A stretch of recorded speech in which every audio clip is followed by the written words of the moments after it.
Hello, I am Venom Walker. In today's episode, we are talking about this. Enjoy.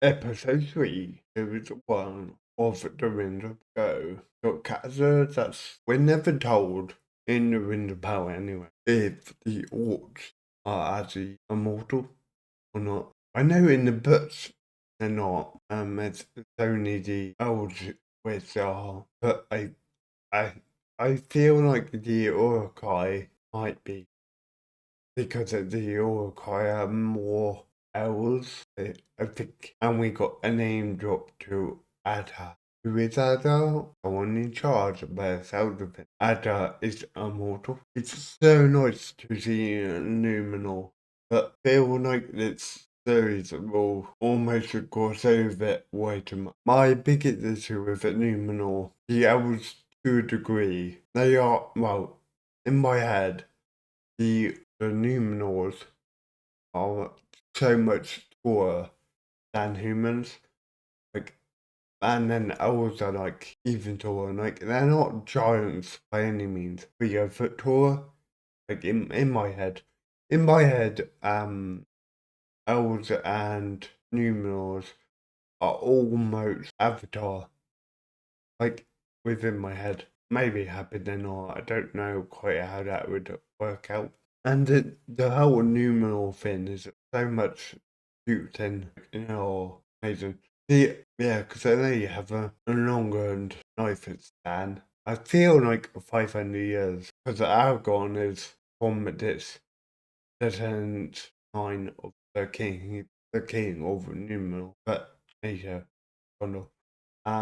But he lives during, was it 200 or 300 years old? I think these people are living longer than, because it kind of decreases with every generation a tiny bit until they were human and numinal. But yeah, they date back, what, probably the most, um, they date back further than any other race, apart from the elves. And they were from, I'm not too sure on their history, can't recite it, but they were like part elf. One of their brothers decided to become human versus elf. In fact, that might be to do with the partnership they were talking about in episode 1 or episode 2, where they fell in love with a human. I think it's something to do with that. Also, in this season, during the war, these men actually were on the side of the elves, and then the gods granted them near to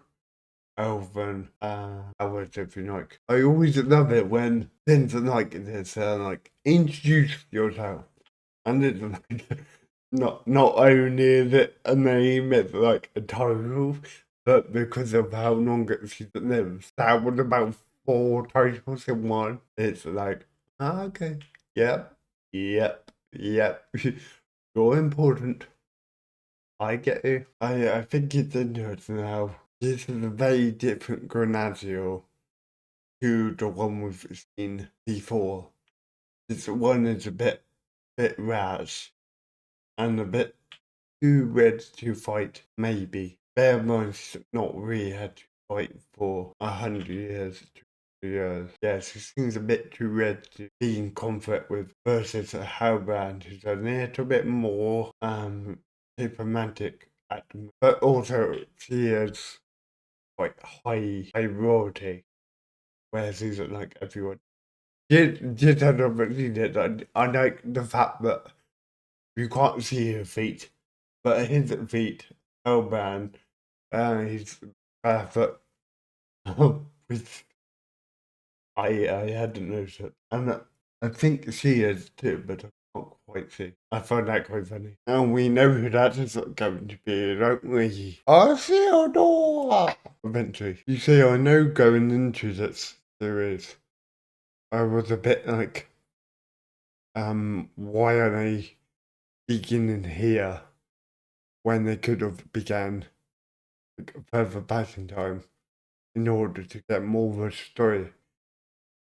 But if that is a field or the boat we're about to meet, which it is, that still means he needs to reach like adulthood. So that's like another, let's call it another 20 years. But it's actually more than that because from from an unlived family. So it could easily be another 50 years. And normally, every season they do in anything pretty much the year. And that's at some point within the series, which I think they might do at some point. They do some sort of a time jump, which I don't know if I always like, but also I think it works in some series better than the other. So, and I think it might work here. And somehow he's got to be from a sorry, his dad is from noble descent, but he's given up that title. So somewhere along the lines, he's got to either pick it up himself or his son's got to pick it up to become a king. I just hope they don't make it to Return of the King, the same sort of story. So we've already seen that once. It needs to be like new. You see, once again, we haven't been told.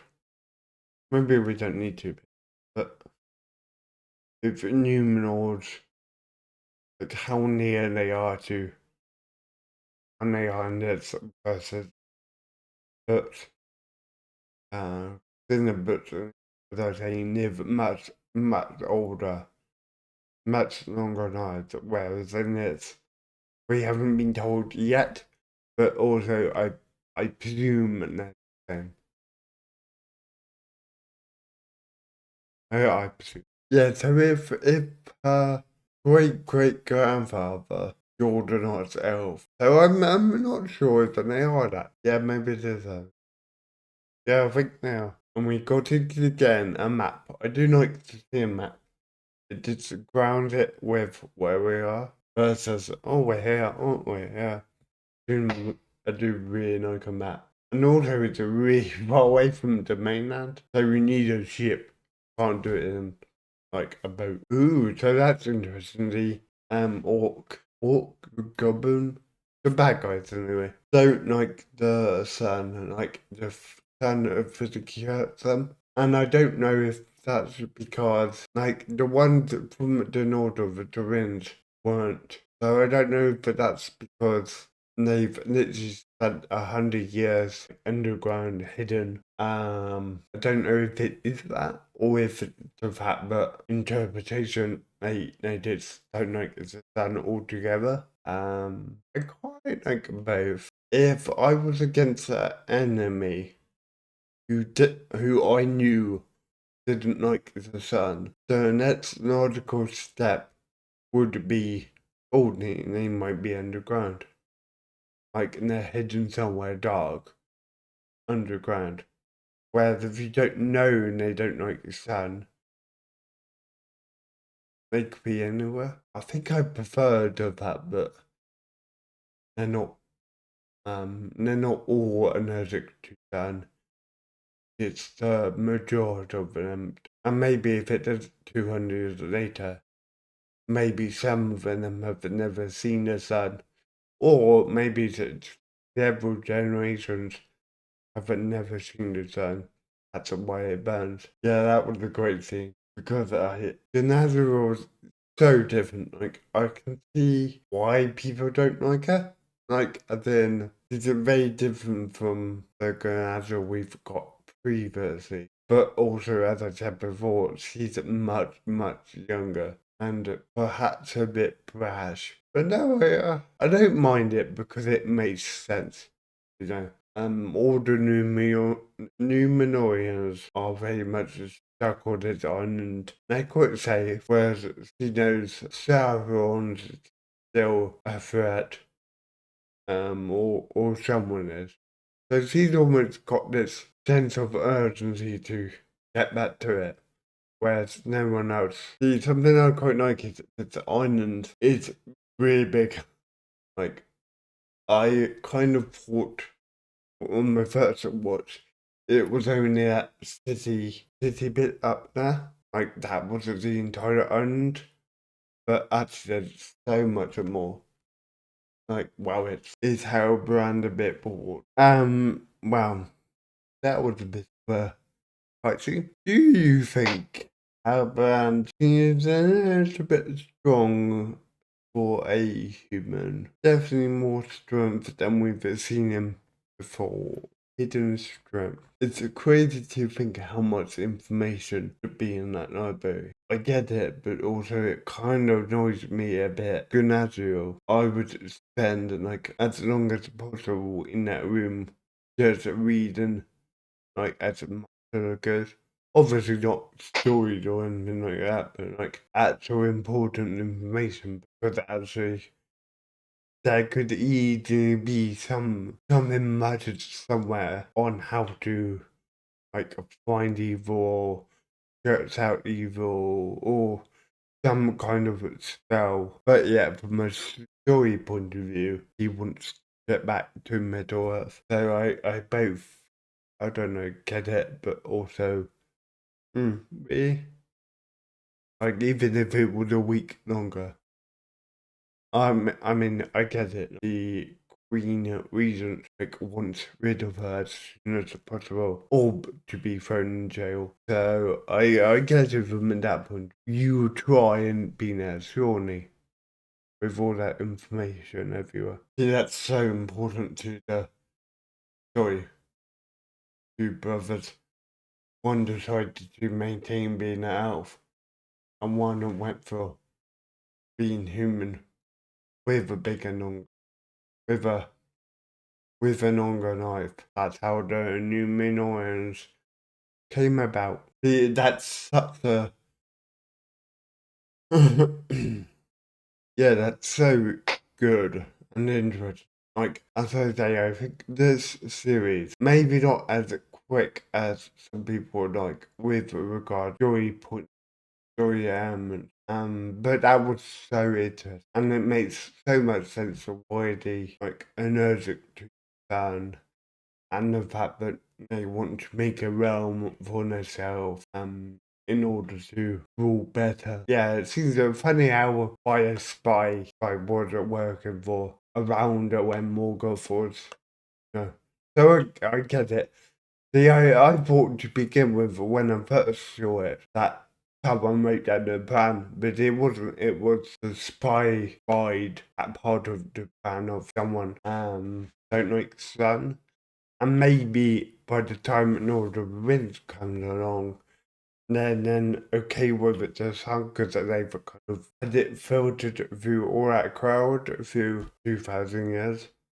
So yeah, that's that one make. I don't remember this bit. I thought he stayed hidden for quite a bit longer. I do quite like the be afraid bit where he's all like covered up. What's the date today? Beings but turn into stars. Who did he reference? I can't feel like it was some Numenorian. Someone let me know in the comments. So it's kept them alive for 1,000 years. Morgoth got defeated 1,000 years ago.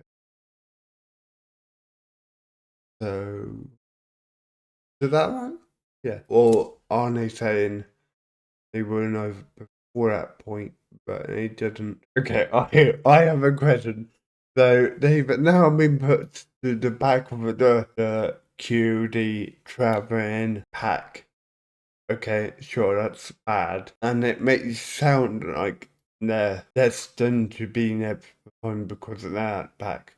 Okay, the back is bad, I get that. Who was at the back before they were at the back? Like, doesn't that mean every season the one at the back and it's behind? Like, do we know what I mean? It's like, how do they decide? And also, why does it have to be the back? Like, why is it one big extreme? Why can't it be like walking like together like that?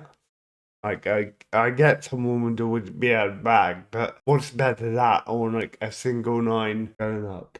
Like, what? I don't know if he had he had a daughter, but a Theodore had a in the books. But also, I don't know if it was important. See, I partly think we could almost do with a series just about the Numenorians because their cultures, so they're almost, well, they are humans, but also with like, they've been known for 1,000 years, like, give or take. And like, their societies so frozen because they haven't had war like the Middle Earth humans have, like the Easterners, no, the Southerners have literally nothing. They live in like mud places almost. And then there's this society, like quite rich, quite wealthy, quite firm in what they believe in. It's so interesting, the difference. It's a conversation so epic because he's talking about what he's not. And yeah, it was her family who started the war. The humans of it themselves were under Morgoth's control and fought for Morgoth. It's a bit weird not see the king. Thought that on my first watch. There's something going on there, I think. I do like scenes like this where someone has that tiny bit of a trust in someone no one else does. Probably going to help and be that one person. Yay! Go to minority. Anyway, going through the air with the that. That's so smart. Like, versus what everyone else is doing with the ginormous amount. Like, that's so unique thinking in a way, in a fighting like that. That was such a good scene where his captain is just standing there, looks like he's been freed, but then he kind of turns, there's an arrow right in him. And the second one may have made me jump. But that's beside the point. Bring him to Ada. Favorite things. Where's Ada? Oh, da. There's the glove. I don't know if that actually means anything, but oh, and you see Ada. There's a favorite bird. Who is he? Tune in next week. Yeah, I still think this series is a little bit slow.